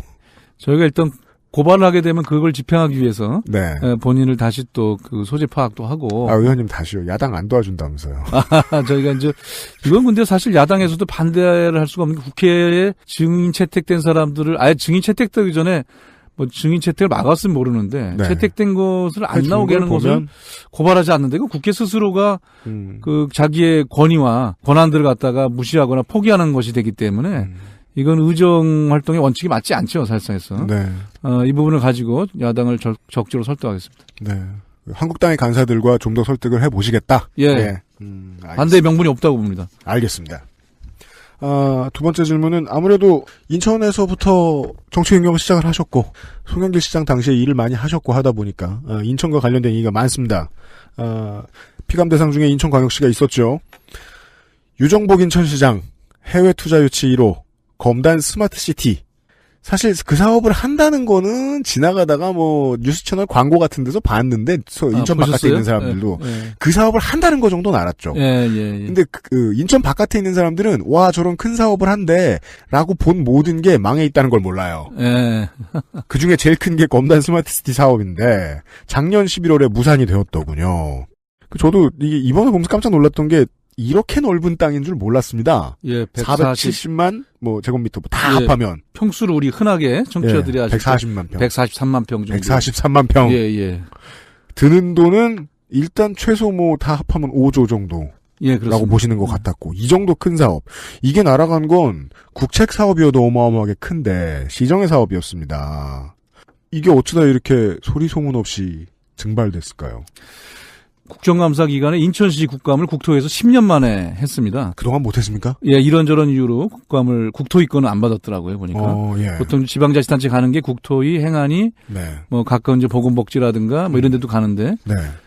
국토위가 뭐 매년 하진 않지만 국토위로 10년씩 돌아왔군요, 안 받은 오랜만에. 거는 좀 예. 오래 기간 동안 감사를 안 받았는데 이번에 가서 제가 첫 번째 문제로 이 검단 스마트 시티 실패한 부분들을 따져 물었었습니다. 네. 유정복 인천시장이 당선되고 취임해서 해외 투자 유치 1호로 홍보를 했던 검단 스마트 시티 사업이고요. 네. 최종적으로 작년 11월에 무산이 됐는데 이미 처음 유치할 때가 이제 2015년 3월인데 네. 바로 몇 달 지나지 나서 이게 좀 이상하게 꼬여가는 것들을 좀 경험 있는 사람들이 봤을 때는 좀 이상하다 이게 좀 낌새가. 3월에 시작했는데 예. 여름부터 갑자기. 예. 시작은 2015년 3월에 박근혜 대통령 중동 순방 때 네. 유정복 인천시장이 안종범 수석과 함께 아랍에미리트를 방문해서 두바이 투자청 산하의 그렇죠. 퓨처시티 사로부터 36억 불에 달하는 투자 의향서를 체결했다 이렇게 발표를 했습니다. 네. 뭐 대단한 잭팟을 터뜨린 것처럼 이렇게 그렇죠. 발표를 했어요. 그런데 6월 달이 되면서 실제 투자자는 국부펀드인 두바이 투자청이 아니고 SCD라는 두바이 스마트시티 회사로 바뀝니다. 그리고 사업 이름도 퓨처시티가 아니라 스마트시티로 우리가 지금 부르고 있는 이름으로 한번 바뀌는 과정이 있었습니다. 이름과 투자처가 바뀌었다. 중요한 건 투자처가 바뀐 겁니다. 예. 그래서 다른 사업이 됐어요. 또 이 SCD 두바이 스마트시티 회사가 국부펀드나 국영기업도 아니고 두바이 홀딩스라는 곳의 손자 회사, 자회사도 아니고 그 밑에 회사죠. 네. 알려진 곳이고 나중에는 이 부분이 또 개발 권한을 근거로 SPC라는 걸 또 만듭니다. 투자 또 회사를 만들어서 여기서 사업을 추진하기로 했는데 이 해당 회사가 SDK라는 걸로 또 바뀝니다. 예. 근데 이 회사는 4조짜리 사업을 유치하는 건데 전체는 5조 회사라고 네. 자본금 53억밖에 안 되는 회사였어요. 그래서 이 특수목적법인이 과연 검단의 금싸라기 땅인 143만 평 개발을 하겠다고 나선 것이 가능한 것인가. 네. 결국은 이 부분은 상세한 정보를 획득하지 않은 채 사업 추진한 유정복 시장의 그 덜컥 사업 유치였는지 아니면은 대통령의 중동 순방 때 실적 올려서 부풀리기였는지 아니면 당시에 안종범 수석과 최순실과의 뭐 연관이 돼서 뭐가 또 있었던 것인지 이런 것은 정확히 뚜껑을 따봐야 되는 알지는 상황이다. 못하지만 의혹은 많이 제기가 그렇죠. 됐었고 지난번 네. 특검 때도 약간 그런 거 비슷한 의혹들이 제기가 맞습니다. 됐었습니다. 네. 그러면서 결국 이 SDK가 전혀 아무것도 이렇게 협약 과정에서 책임질 수 없다는 것이 확인이 되면서 네. 이 검단 스마트시티 4조짜리 해외 투자 자본 유치한 장밋빛 첫 사업은 그냥 공중에 날아가 버린 꼴이 됐습니다. 제가 이제 준비해서 비서관께 드렸던 이 질문 중에 하나가 되게 순진한 거였군요. 제가 드리려던 질문은 어차피 두바이 정부는 2010년 이전에 모라토리엄을 한번 선언한 적이 있는데 꼭 두바이랑 이런 일을 같이 해야 됐느냐라는 의문 정도였는데 실제로 유정복 시장의 시정에서 했던 일은 시에서 했던 일은 두바이 정부도 아니고 뭔가 유령회사 같은 곳과 계약서를 쓴 거 아니에요. 그렇습니다. 질문이 이렇게 결과적으로 바뀌어야 됐습니다. 되겠네요. 저런 이제 남의 큰돈 프로젝트 노리고 들어오려고 그러는 유령회사 같은 곳은 한국에도 널렸는데 이걸 왜 굳이 두바이까지 가서 찾아왔어야 했느냐. 이 부실한 기업을. 그것을 저는 2015년 3월에 같이 다시 중동 순방을 하던 네. 박근혜 대통령의 중동 순방과 연결돼 있다고 생각을 합니다. 그래서 최소한 대통령 순방 때 이런 실적을 쌓았다. 그래서 이걸 갖다가 좀 무리하게 부풀리기로 네. 발표를 하고 진행했거나 아니면 그것보다 더 이제 구조적으로 문제가 될 수 있는 것은 그것을 대충 알면서도 그냥 진행해 보려고 했다든가. 만약에 전자였으면 그건 사실 사기성에 가까운 그런 잘못된 추진이었고요. 만약에 유정복 시장이 이게 모자라다는 것에 대한 확신이 없이 그냥 들어가려고 했다. 그러면 뭐 정말 무능하거나. 그럼 유정복 시장이 사기를 당한 걸 수도 있고 무능해서. 무능한 거죠. 그렇게 했거나. 예. 근데 문제는 지금도 그것이 실패했다는 것까지는 그날 국정감사 인정을 했습니다마는 네. 시원스럽게 그거에 대해서 아직까지도 시민들이나 손해를 끼쳤거든요. 금융규정만 해도 감사원 감사에서 약 100억 가까이 이제 손해를 끼쳤다는데 네. 실제 그 사업이 지연됐기 때문에 왜를 말하지 않는다. 그 지연 기간까지 합치면 더 많은 손해가 발생했을 텐데 예. 왜도 말하지 않고 명확하게 사과하지도 않고 있는 것이 큰 문제라고 생각합니다.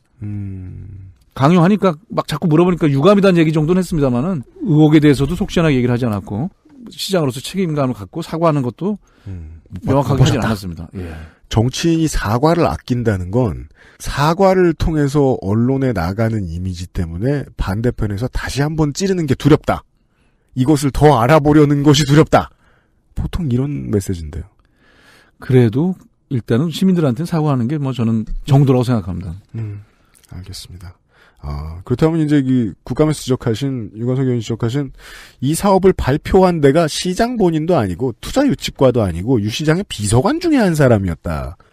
예, 지적을 하셨는데. 6급 비서관이었더라고요, 보니까. 6급 근데 보통 비서관. 이렇게 우리가 뭐 예를 들어서 400억짜리 투자 유치했다 이거 발표해도 굉장히 큰 거거든요. 그러면 네. 보통 그때 동행할 때 이제 투자청이라든가 그 뭐 경제 담당자든 이런 사람들이 갑니다. 중앙부처가 나가야죠. 투자 유치 담당관이라든가 예. 아니면 최소한 뭐 시의 공식적인 지시 갖고 있는 대변인이 한다든가. 네. 이래야 되는데 그런 공보 라인 업무도 아니고 또 투자 라인도 아닌 현지에 있는 것도 아니고 이제 그 인천에 있던 그 업무와 관계없이 그냥 시장을 보좌하는 비서관이 그거를 브리핑을 해서 발표를 해버립니다. 4조짜리를 갖다가. 네. 그리고 그 위에는 TV하고 인터뷰까지 이렇게 합니다. 그 비서관이요? 예, 예. 그 날짜 지나서도. 네. 그래서 국감 때도 그걸 들고 물어봤어요. 이걸 왜 이렇게 했느냐. 어? 이건 정상적이지 않지 않느냐. 네. 사실상에 있어서. 네. 그러다 보니까 의혹이 생기는 거고 그게 청와대하고 연결되는 고리라고 얘기하는 사람도 이런 거 아니겠느냐. 상식적으로 투자 담당자 또는 뭐 공보 라인에서 해야 되는 거 아니냐. 그러니까 뭐 당사자는 뭐 증인이 나와서 뭐 자기는 문제가 없다고 당신 판단했다는 거고 유 시장은 답변을 하지 않았습니다. 이 부분에 대해서는. 그러니까 처음 출발부터 이게 낌새가 이상했던 것이죠. 그러니까 철저하게 개인 지적 사기였던가 아니면은 공식적으로 투자 전문가들이 봤을 때는 좀 말이 안 되다 보니까 뭐 그렇게 좀 개인 인사를 통해서 발표한 것이 아닐까 이런 그러니까요. 그 의심을 하고 있습니다. 처음부터 유정복 시장은 발표가 나기 전부터 이게 4조짜리도 아니고 될 사업도 아니라는 걸 알고 있었다는 반증이 될 수 있는 거 아닙니까? 그렇지 않다는 것을 그렇게 자랑스러운 제가 나와서 예. 테이프 막 끊고 했었어야 되는데 인천의 지역신문에 막 보도자료 막 뿌리고 했었어야 됐는데. 네, 그렇습니다. 알겠습니다. 이것이 박근혜 최순실 게이트에 뻗어나가는 또 하나의 큰 의혹 중에 하나겠군요. 이거 뭐 돈의 크기로만 보면은 탄핵 사유들 거의 뛰어넘을 수 있는 수준이 되겠어요. 규모는 그랬는데 사실상 이제 유치가 안 돼 갖고 네, 그건 그렇죠. 불발이 됐습니다. 네, 미수에 그쳤습니다. 오바다니. 네, 미수에 그쳤다. 맞습니다. 국토교통위가 적폐청산 이야기하면서 가장 많이 때려야 되는 곳들 중에 하나가 코레일이죠. 코레일에 대한 질문 하나 드리죠. 예, 철도 정책도 적폐가 좀 많이 있었습니다. 물론 뭐 최연애 의원은 이 위원회가 아닙니다만은 코레일과 관련해서는 다양한 문제들을 의원실이 캐내셨는데 한 가지만 질문을 드리죠.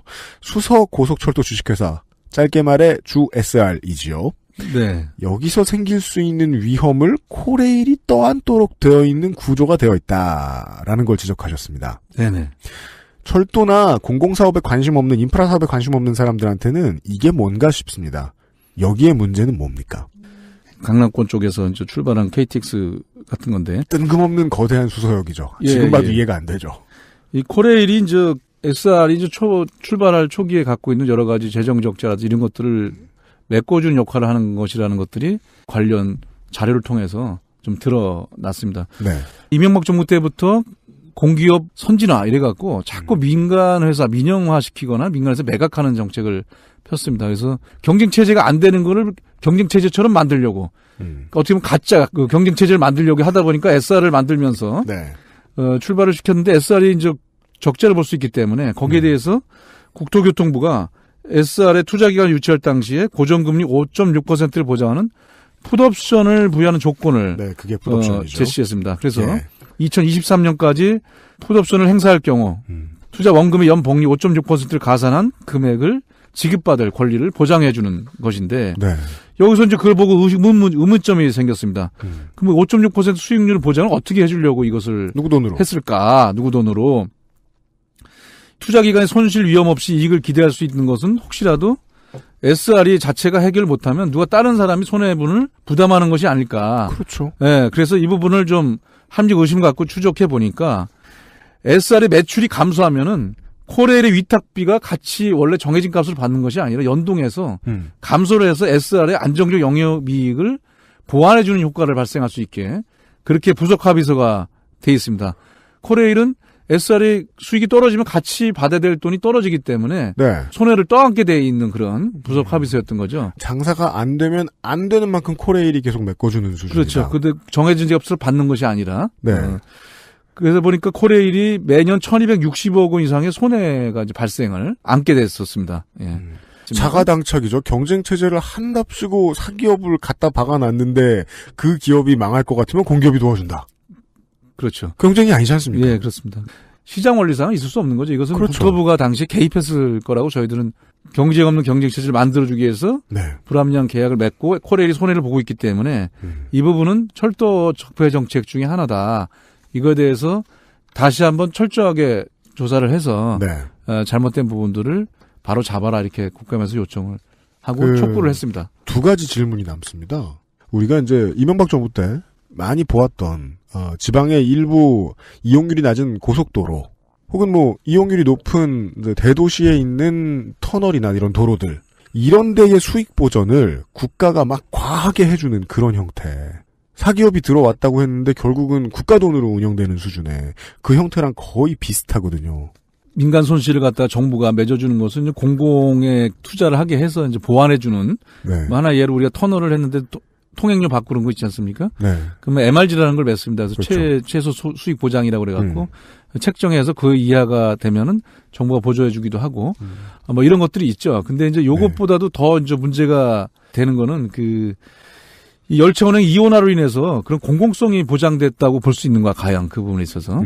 그 경쟁체를 도입해갖고, 네. SR이 들어와서. 정부 쪽에서 1년 정도 해보고 나서 좀 논의하자. SRT 이용 만족도를 좀 검사해보자. 통합, 그 효율성이 맞는 건지, 공공성이 보장되는지 이걸 가지고 해서, 통합 논의에 대해서는 조금 유보를 좀 하는 형태의 입장을 갖고 있더라고요. 시작한 지 얼마 안 됐기 때문에. 네. 저희가 보는 입장에서는 열차 운행도 이원화로 돼서 종착지 대기 시간이 증가되고, 차량의 효율적 이용도 한계가 생기고, 또 출발지가 이제 다르다 보니까 코레일하고 네.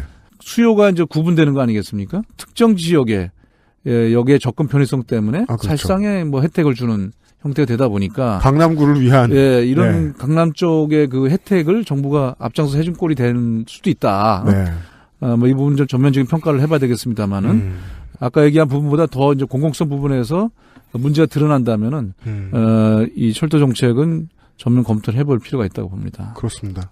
물론 되게 신중하게 계속 말씀을 하시기 때문에 이 질문에 답변을 별로 안 하실 것 같긴 한데 네. 철도 운영에 혹은 이런 그 사회간접자본의 경쟁체제 도입은 누구 좋으라고 한 걸까? 국민들은 실제로 그걸 많이 궁금해할 겁니다.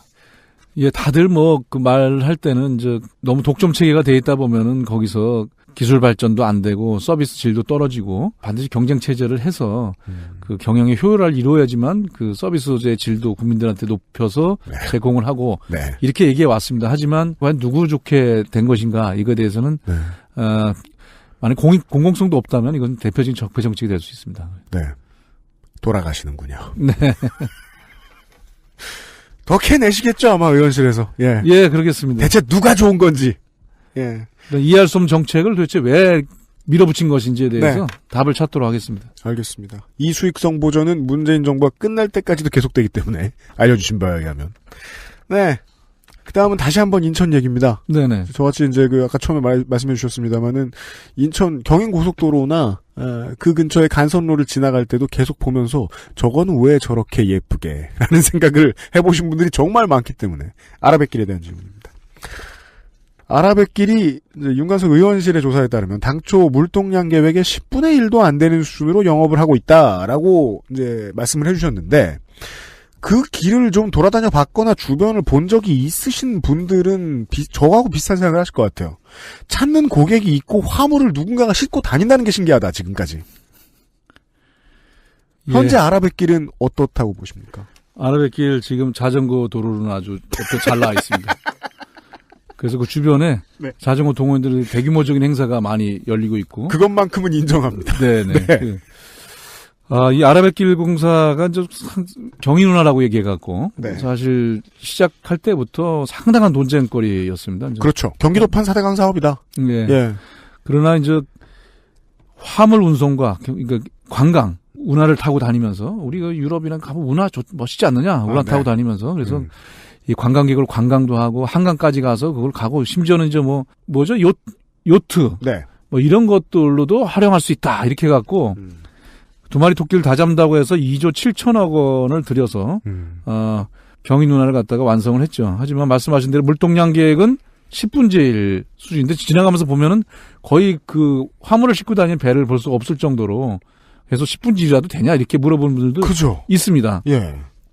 또 관광 역시도 여객이나 마리나를 통해서 한다는데 초기에 저도 직접 타봤거든요. 이걸 갖다가. 근데 사실 주변에 볼 게 없어요. 관광할 만한 데들이 별로 없습니다. 이렇게 이제 도시의 안쪽에 들어와서 뭐 지나가면서 도시 내부를 보는 것도 좀 아니고. 네, 그렇죠. 주변이 이제 황량한 상태고 가다가 중간중간에 좀 조성이라는 데를 네. 볼 수 있을 정도이기 때문에. 이게 하천이 좁은 관광도시들하고는 그림이 많이 다르잖아요. 예, 그렇습니다. 억새 불 보다가 볼 게 없는 말씀하신 대로. 그래서 이 관광하는 것에 대한 목표도 21%에 불과한 수준입니다. 그래서 이 아라뱃길을 앞으로 이용하겠냐? 그러면 그런 것들은 더 떨어질 거라고 보여집니다. 그래서 이건 네. 작년 국감 때도 이제 단골 메뉴로 지적을 했는데 그때도 앞으로 이 적자 보전이라든가 화물이나 관광을 높이는 방안들을 준비하겠다 했지만 올해 국감 때도 역시 이건 답이 없는 뭐 그런 상태였습니다. 그래서 좀 앞으로 걱정이 많이 되는데요. 네. 문제는 이제 계속적으로 투자금 회수도 어렵지만 운영을 하면서 관리를 계속해야 되거든요. 네. 이게 2050년까지 약 3,500억 원이 들어간다는 겁니다. 그래서 회수금도 지금 투자금에 비해서 절반밖에 되지 않았고, 그래서 수자공사는 물어보니까 이 아라뱃길과 또 4대강으로 인해서 네. 손해본 부분을 갖다가 여러 가지 단지 개발 사업 이런 것들을 해갖고 이제 부분적으로 해결해 나가려고는 하고 있는데, 네. 처음에 문제가 많이 됐던 것은 수도 요금 인상해서 이걸 떼우려는 거 아니냐 이런 또 지적을 아하. 많이 저희가 했었죠. 예. 근데 그거는 지금 국민의 눈이 두려워서인지 아직 그렇게 진행되고 있지는 않습니다만은 네. 걱정이 많이 되고 있습니다.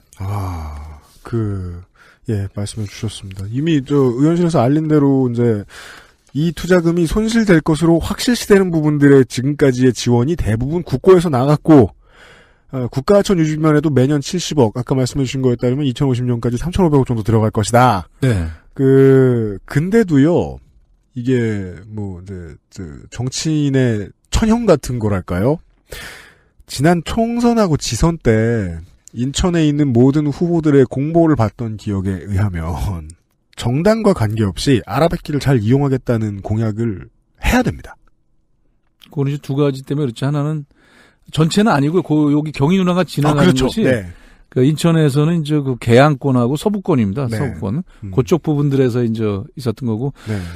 일단 만들어서 완공이 돼서 어떻든 간에 이제 이게 조성이 돼 있어요. 네. 그러다 보니까 또 아까 말씀드렸듯이 친수 공간으로 활용하는 것들.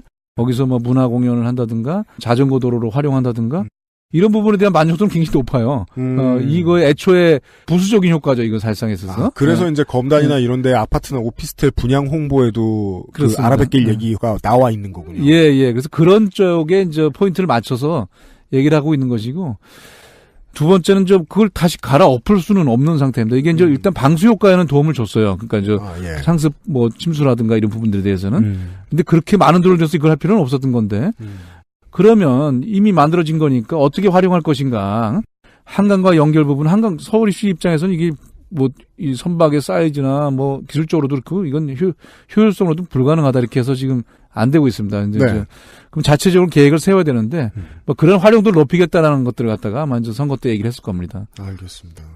비전을 확실히 제시할 수 있는 부분들이 아닌 경우가 많은 것 같아요. 이 인프라가 그 국토위 의원님이 나와주셨으니까 계속해서 그 궁금증이 드는 거죠.